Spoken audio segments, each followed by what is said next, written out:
Hello, welcome to another reading from Hot Flash Divas.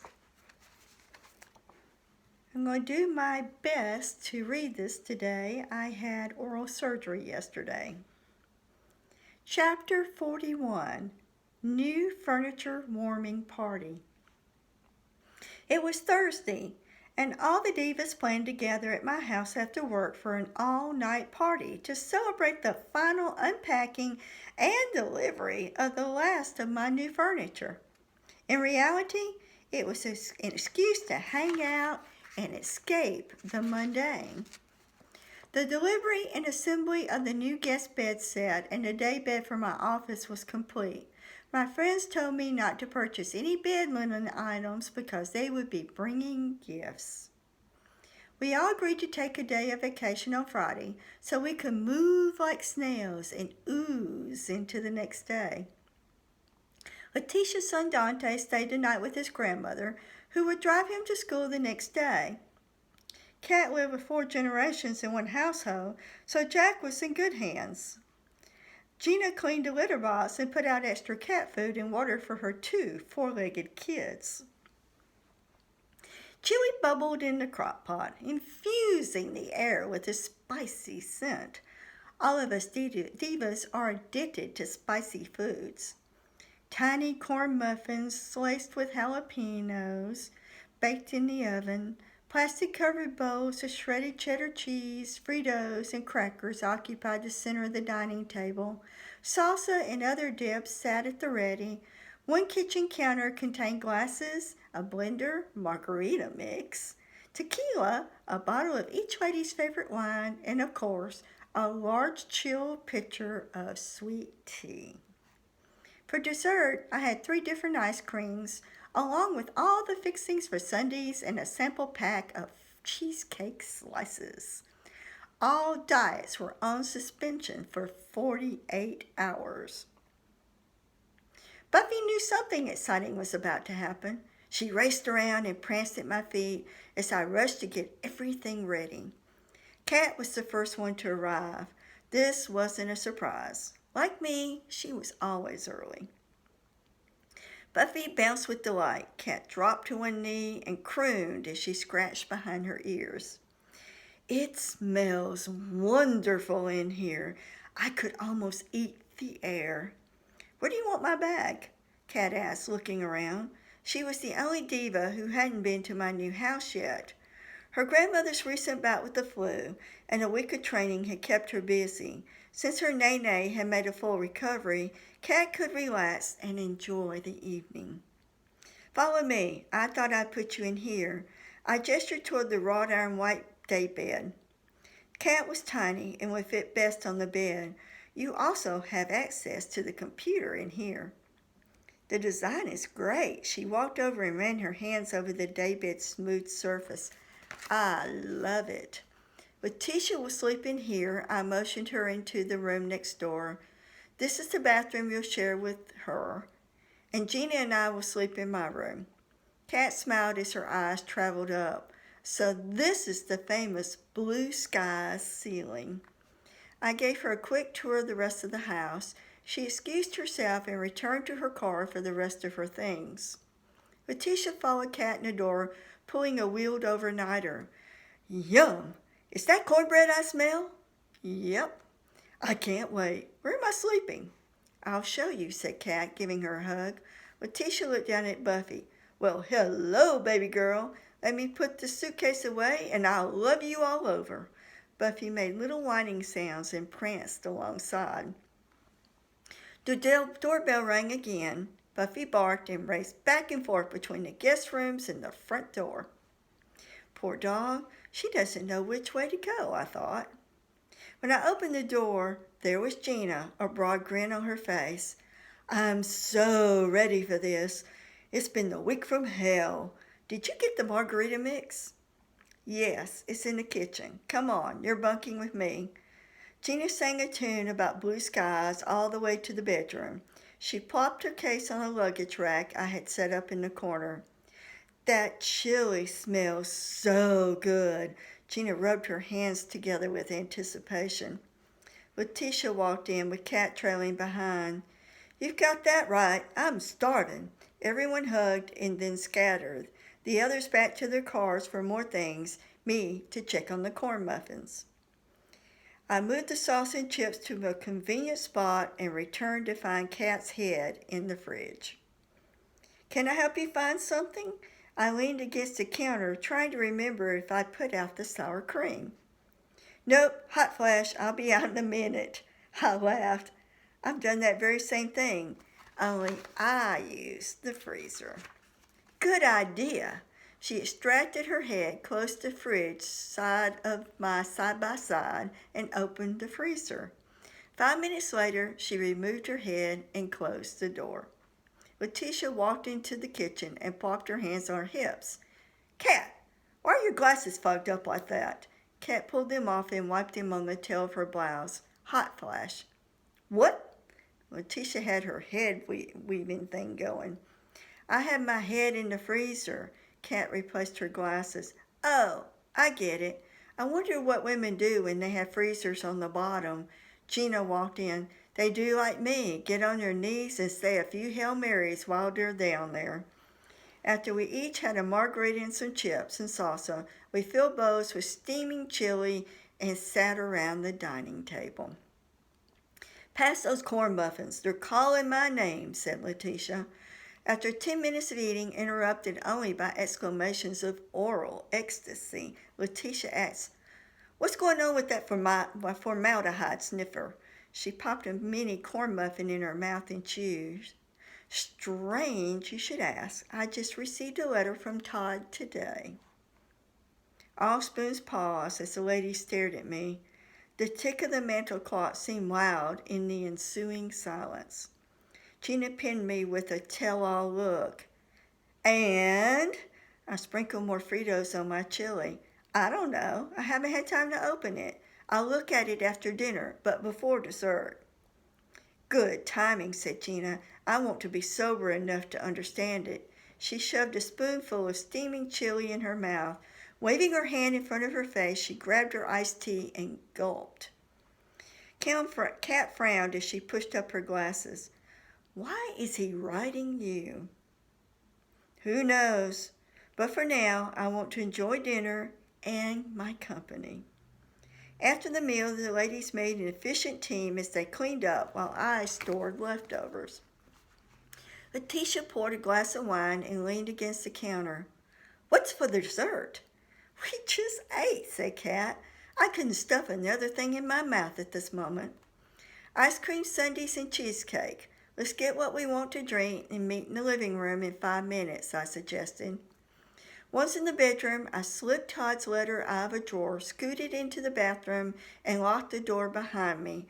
I tore open the envelope, leaving a jagged edge. Todd would hate that, since he insisted on clean slits with a letter opener. After a quick scan, I knew I needed feedback from the divas. I returned to the living room to find Kat and Gina sprawled on my sofa. Letitia had laid claim to the love seat, with Buffy snuggling next to her. I walked to the recliner, gripping the letter with both hands like it might explode. The bomb resided inside that envelope, an emotional one. I sat, pulled up the footrest, and gulped some wine. Letitia looked at me. Both of her eyebrows hiked toward her hairline. "Are you going to read that letter or what?" Buffy nudged her head under Letitia's hand. She smiled at the dog and scratched her ears. "She may not feel comfortable reading this letter to us. It may be too private," said Kat. She pulled her glasses off, rubbed her eyes with the heels of her hands, and replaced them. With a slight tremble, I pulled the letter rattling from the envelope. Gulping air, I began to read the letter aloud.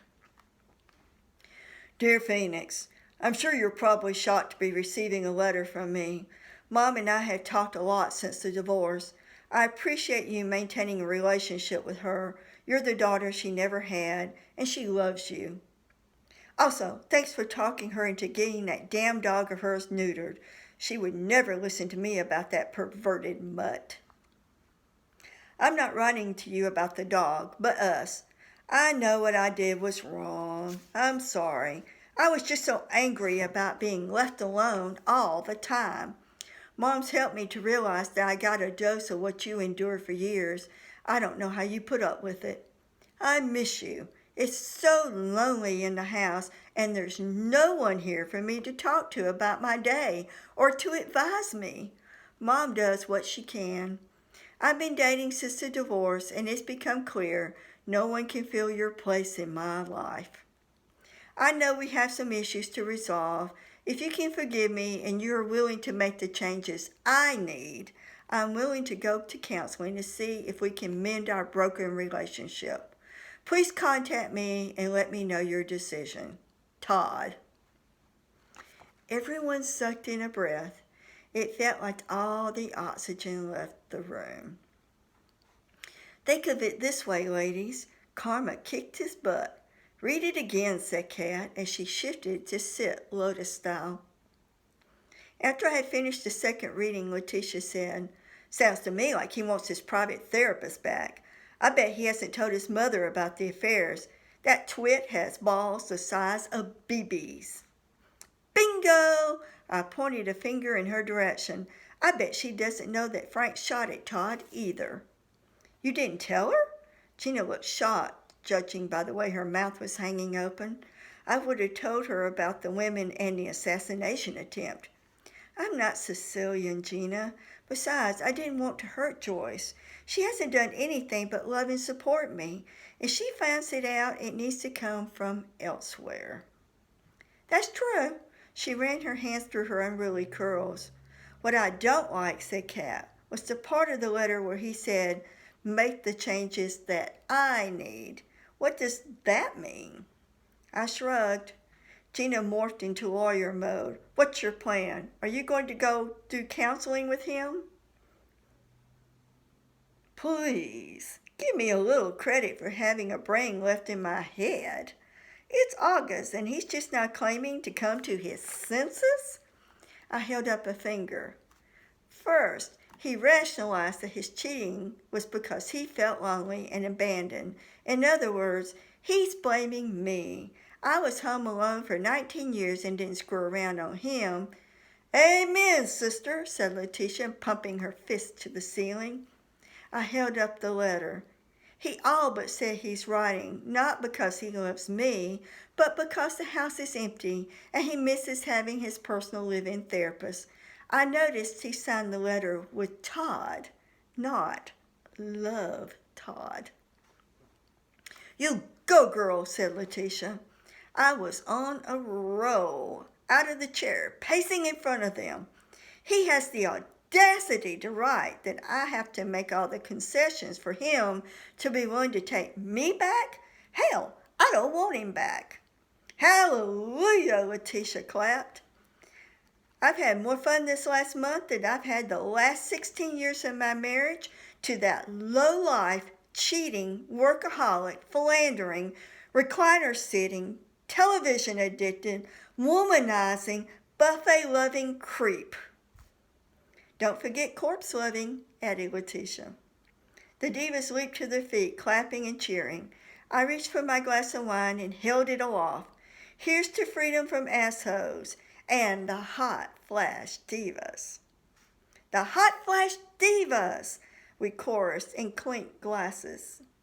May Todd catch the clap and his antibiotic therapy give him thrush and diarrhea, toasted Kat. Gina spewed her white wine and began choking. Letitia shook her head.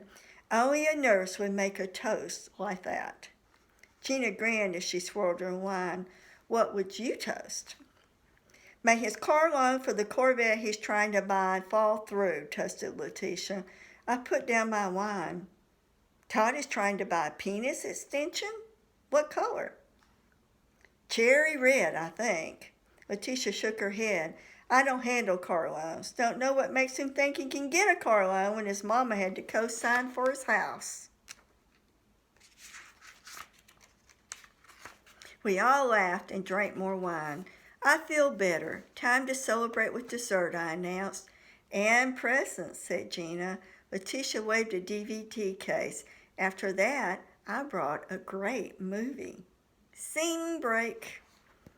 At 10 the next morning, the smells of fresh brewed coffee, homemade biscuits, and a frittata lured the hungover divas to the dining table. Letitia rubbed her eyes as she stumbled into the room, decked out in shiny leopard pajamas. Coffee. I need coffee. Her long braids were pinned up and spewed like a fountain from the top of her head. Kat followed in her wake, wearing a long cotton gown covered with tiny roses. Unlike Letitia, her smooth blue-black hair framed her face with perfect precision. She poured hot water into a mug and dunked a tea bag that she'd found. The steam fogged her lenses, which she removed and wiped with a napkin. Gina was the last to emerge, yawning and stretching. Kat, start a caffeine and aspirin IV. I'm hungover. Her lawyer-like gray and blue striped pajamas did little to undermine her hair, which was an explosion of curls. I greeted them in pink fluffy house shoes and a knee-length sleeve shirt with paw prints that started at the hem and meandered up and over one shoulder and down the back. Good morning, I chirped. Groans were the only response. By the time we sipped our second cup of Java and tea, we were all in better spirits. I want to thank everyone for the sheets and comforter sets for my new beds, I said. They were perfect gifts. Letitia stifled a yawn. Timely, too, since we slept on them. I was thinking about that letter while I was cooking this morning. Yeah, Letitia yawned again as she checked her phone for messages. I think Joyce was responsible for that letter. She's trying to get Todd to reunite with me. I don't disagree. Joyce loves you, said Kat. What's your plan of action? I don't think the letter was a genuine effort at reconciliation, so I won't respond at all unless he calls to follow up. I stood and grabbed a coffee pot. After I had topped off all the cups, I returned to my seat. What if he calls? Asked Letitia. The answer is hell no. Joyce will have to get over it. Since that's settled, what's everybody's got going this weekend? Gina eyed a strawberry and popped it into her mouth. She looked like a chipmunk chewing it. Dante has a ball game tonight and tomorrow morning. It seems like all I do is shuttle that child around to practice and games. The rest of my time, I try to get the mud and grass stains out of his uniform. Letitia shook her head, braids jiggling, as she reached for another biscuit. She slathered it with butter and jam. Saturday afternoon, I'm getting my braids done. I've always been curious about her braids, but the subject had never come up until now. How long does it take to get yours done? I asked. The jelly jar looked low, so I scooted over to the pantry, nabbed a fresh jar of raspberry jam, and plopped it on the table in front of Letitia. For me, about 6 hours. The larger ones take less time, but I don't think they look as good. 6 hours? Gina stared open-mouthed across the table at Letitia's hair. I'd be stir-crazy. It's tedious work. That's why it costs so much. Kat tilted her head as she examined Letitia's hair. How much? Normally $600, but she's my cousin, so she only charges me $400. $400? The rest of us chorused in unison. Well, it lasts a long time. Her tone became defensive. She reached for another biscuit and busied herself by scraping the sides of the near-empty jelly jar. Gina placed her mug on the table and asked, How long? 6 months? More like 6 weeks. Kat's eyes narrowed to mirror slits. She looked toward the ceiling. That's 8 times a year. Let's see. That's over $3,000 a year? Letitia's lower lip pooched forward. I'm doing good now. I've established in my job and I can afford it. It's the one thing I do for myself that I don't scrimp on. Silence landed on the table with a thud. Letitia focused on the glass jar, clanging the knife inside. The rest of us exchanged glances. They do look good on you, I admitted. No response. We're just worried that you'll get yourself into a financial bind, said Gina. No response. Kat shrugged. Well, tonight I'm taking Jack to see the new action flick he's been dying to see. My Nene's flu meant I had to keep canceling our plans. On Saturday, I'm picking up an extra shift for a friend. Her daughter's getting married this weekend. Gina, what are you doing? Nothing tonight, but I have a dinner date Saturday with a defense attorney. She grinned and picked up her coffee. What about you, Fee? Tonight I'm going to a movie with Kent Lands, that guy we met at concerts in the park. Saturday I'm going to a dance with Nathan. All eyes focused on me. Letitia put down the jelly jar but still held the knife. It was so quiet I could hear Buffy snuffling under the table looking for crumbs. Kat plopped down her tea mug. You have 2 dates this weekend? Yeah? Is that unusual? How would I know? I've been married the last 20 years. Men of Huntsville beware! Phoenix O'Leary has entered the dating scene. Gina shook her head and downed the remains of her coffee. I need more caffeine. Hope you enjoyed this reading. It was a long one. Have a great day. Subscribe, like, write comments. Be sure and share. Be safe and be well. And absolutely stay healthy. Bye.